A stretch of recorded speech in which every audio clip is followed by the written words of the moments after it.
जो आज आपका चैप्टर है वो आपका है कैलेंडर।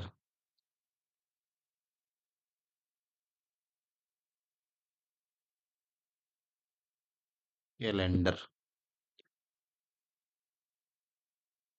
देखो मैं आज आपसे बात करूंगा कैलेंडर में कि कौन सा लीप वर्ष होता है और कौन सा लीप वर्ष आपका नहीं होता। देखो सबसे पहले आपने कैलेंडर सबने देखा होगा कि किसी साल तो आपके आते हैं 365 दिन, 365 डेज।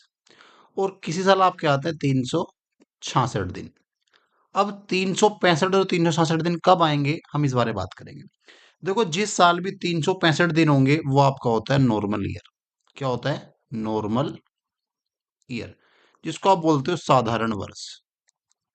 साधारण वर्ष जिसमें आपके 366 दिन आते हैं वो आपका होता है लीप ईयर। लीप ईयर जिसको आप बोलते हो लीप वर्ष। अब हम बात करते हैं कि कौन सा तो आपका नॉर्मल ईयर होगा और कौन सा आपका लीप ईयर होगा। लीप वर्ष को आप अधिवर्ष भी बोल सकते हो। अधिवर्ष। अब देखो सबसे पहले मैं बात करूंगा कि लीप ईयर कौन सा होता है। लीप ईयर कौन सा होता है और नॉर्मल ईयर कौन सा होता है।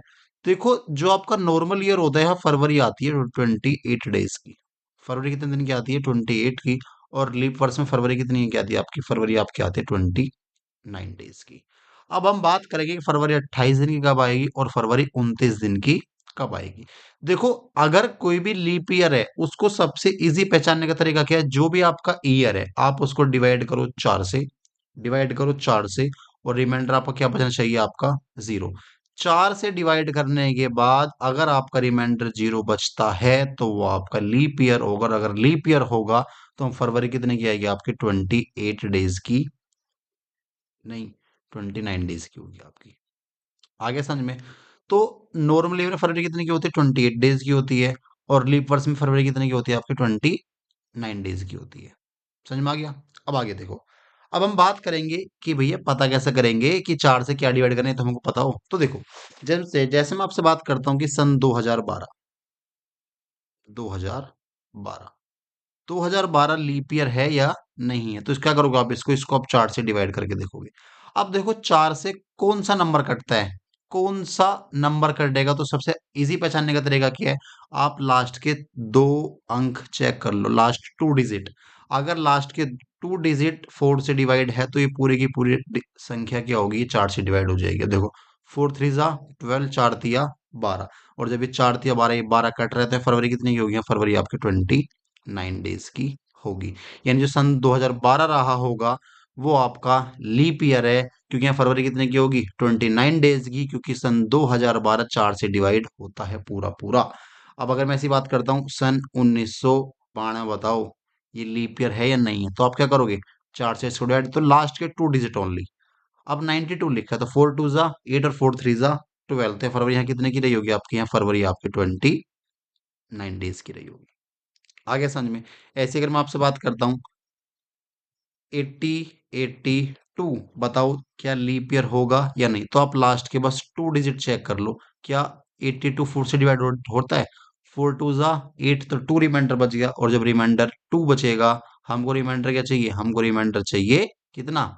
हमको रिमाइंडर चाहिए 0। जब रिमाइंडर 0 बचेगा जब ये आपका लीप ईयर होगा। और जब लीप ईयर होगा तो फरवरी आपके 29 डेज की होगी। तो ये तो 4 से डिवाइड नहीं हो रहा, तो ये फरवरी कितने की होगी? या फरवरी आपकी 28 डेज की होगी। आगे समझ में? ऐसी अगर मैं आपसे बात करता हूं सन 1800, बताओ सन 1800 4 से डिवाइड। अब बताओ सन 1800 क्या रहा होगा, मैं आपसे पूछता हूँ। तो आप क्या बोलोगे? भैया इसको 4 से डिवाइड कर देते हैं, ये तो 4 से कट रहा है।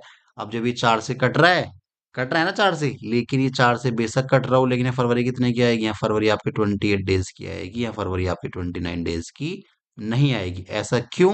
अब आप आगे देखो। आपने सुना होगा सेंचुरी ईयर। क्या सुना होगा आपने? सेंचुरी ईयर, शताब्दी जिसको बोलते हैं। सुना है सबने? शताब्दी वर्ष। देखो शताब्दी वर्ष क्या होता है? जब भी आप देखो, ये तो आप देखो शताब्दी क्या होता है? जिसके लास्ट में 2 जीरो आ रही हो आपका शताब्दी वर्ष होता है। सेंचुरी ईयर होता है, जैसे मैं कहता हूँ सन 1800, 1900, 2000, सन 2200, सन 2300। 2400। तो ये सब का आपका क्या लीप ईयर है। तो जब भी आपका शताब्दी आएगा आप उसको डिवाइड करोगे 400 से, और आपका रिमाइंडर यहाँ कितना बचेगा, आपका रिमाइंडर आपका 0। तो एक सीधी सी बात है, अगर आपका नॉर्मल ईयर है 2012, 13, 14, 15, 16, तो आप उसको डिवाइड करोगे 4 से। और अगर आपका आ गया सेंचुरी ईयर, शताब्दी वर्ष, तो उसको आप किससे डिवाइड करोगे, 400 से। तो एक सीधा सा फंडा की है, अगर आपने जानना है कि कौन सा लीप ईयर है तो और कौन सा लीप ईयर नहीं है, तो या तो आप डिवाइड करोगे 4 से, या आप डिवाइड करोगे 400 से। आगे समझ में। 4 से डिवाइड कब करोगे, जब नॉर्मल ईयर होगा आपका। और जब सेंचुरी होगा आप किससे डिवाइड करोगे, आप 400 से आप डिवाइड करोगे। अब इस पर आप एग्जाम्पल देखो, मैं आपको एग्जाम्पल बताता हूँ।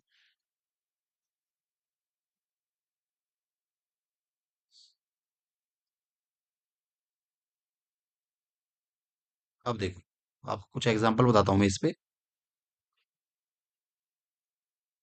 अब देखो आप, अगर मैं आपसे कहता हूँ सन 2000, ये लीप ईयर है या नहीं है, तो ये तो शताब्दी लास्ट में क्या आ गई, 20, तो इसको आप किससे डिवाइड करोगे, 400। 20, 20, 4 पंजे 20, तो पूरा पूरा कट गया, तो रिमाइंडर क्या बचा, रिमाइंडर आपका 0।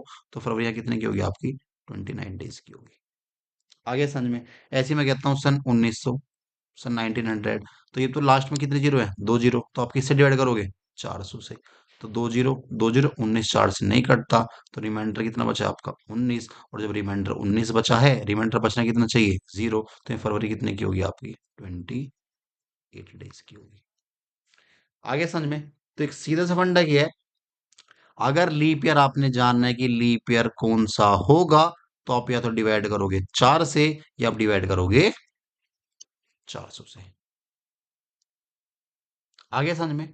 अगर कोई भी लीप ईयर जानना है, कोई लीप ईयर है या नहीं है, तो डिवाइड करोगे 4 से, या डिवाइड करोगे 400 से। रिमाइंडर कितना होना चाहिए आपका, रिमाइंडर आपका 0 बचना चाहिए। आगे समझ में। यहाँ तक किसी को दिक्कत तो नहीं है। ठीक है, आगे देखो। अब ऐसा आपसे क्वेश्चन पूछता हूँ, फाइंड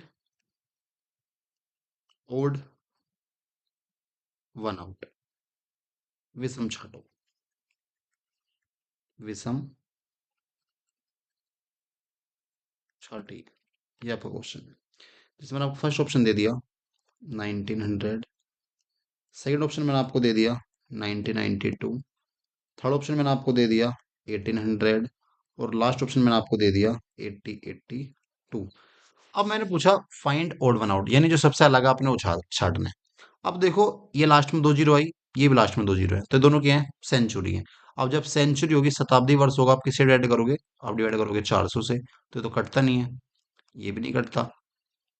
तो ये भी साधारण वर्ष है, ये भी क्या आपका साधारण वर्ष है। अब इसको किससे काटोगे, 4 से।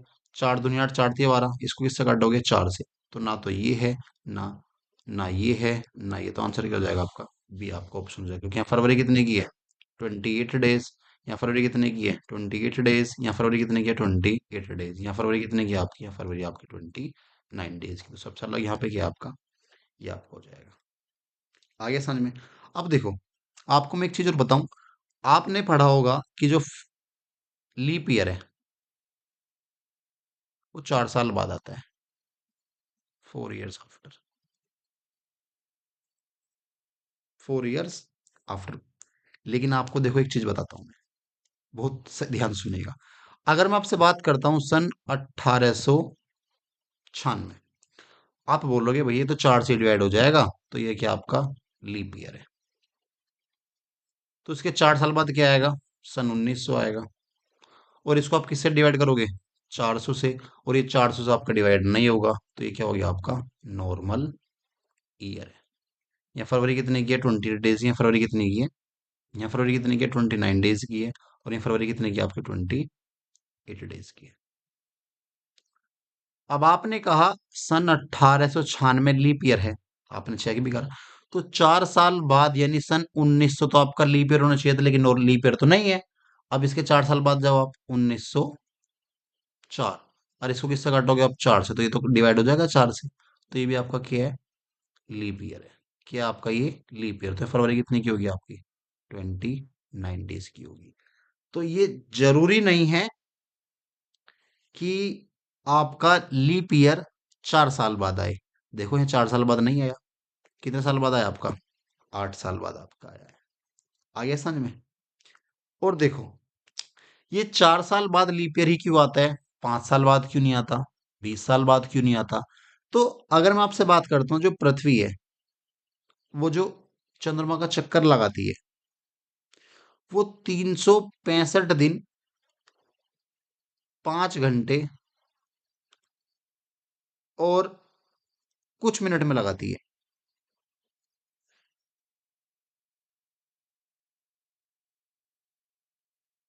5 घंटे 54 मिनट के आसपास है वो। ठीक है। अब ऐसी अगले साल लगाएगी, 365 दिन, ऐसी उससे अगला साल आएगा, ऐसी उससे अगला साल आएगा। तो ये 5 घंटे होंगे, ये 5 घंटे होंगे, और ये भी क्या होंगे? आपके 5 घंटे होंगे। ये 54-55 मिनट के आसपास है। 54-55 मिनट के आसपास है। इसको आप 6 घंटे मान सकते हो, 6 घंटे। तो जो टोटल है वो 365 दिन 6 घंटे के आसपास है। जब 4 साल काउंट होते हैं तो 6 साल यहाँ के, 6 साल फर्स्ट ईयर के, 6 साल सेकेंड ईयर के, 6 साल थर्ड ईयर के, और 6 साल क्या, फोर्थ ईयर के। तो टोटल इनको मिला के आपका 24 घंटे बन जाते हैं। तो क्या होता है, जो चौथा साल होता है उसमें क्या होता है, एक दिन आपका बढ़ जाता है। आगे समझ में? तो इसलिए क्या होता है, 4 साल में एक दिन आपका बढ़ जाता है, इसलिए उसको क्या बोलते हैं, आपका 366 दिन आपका बनता है। आगे समझ में? यहाँ तक किसी को दिक्कत तो नहीं है? इतनी बात समझ में आ गई ना? तो आज मैंने आपको क्या बताया, कि कौन सा आपका लीप ईयर होगा, कौन सा आपका लीप ईयर नहीं होगा। तो मैंने आपको एक सीधी सी बात बताई, लीप ईयर जानने के लिए या तो आप 4 से डिवाइड करो, या आप 400 से डिवाइड करो। 4 से डिवाइड कब करोगे? जब नॉर्मल ईयर होगा, और जब आपका शताब्दी वर्ष होगा उसको आप किससे डिवाइड करोगे? 400 से। ठीक है। और आपको अगर वीडियो अच्छा लगे तो शेयर और सब्सक्राइब जरूर करें, और आगे की अपडेट पाने के लिए मेरे चैनल से जुड़ रहे हैं। Thank you. Good bye.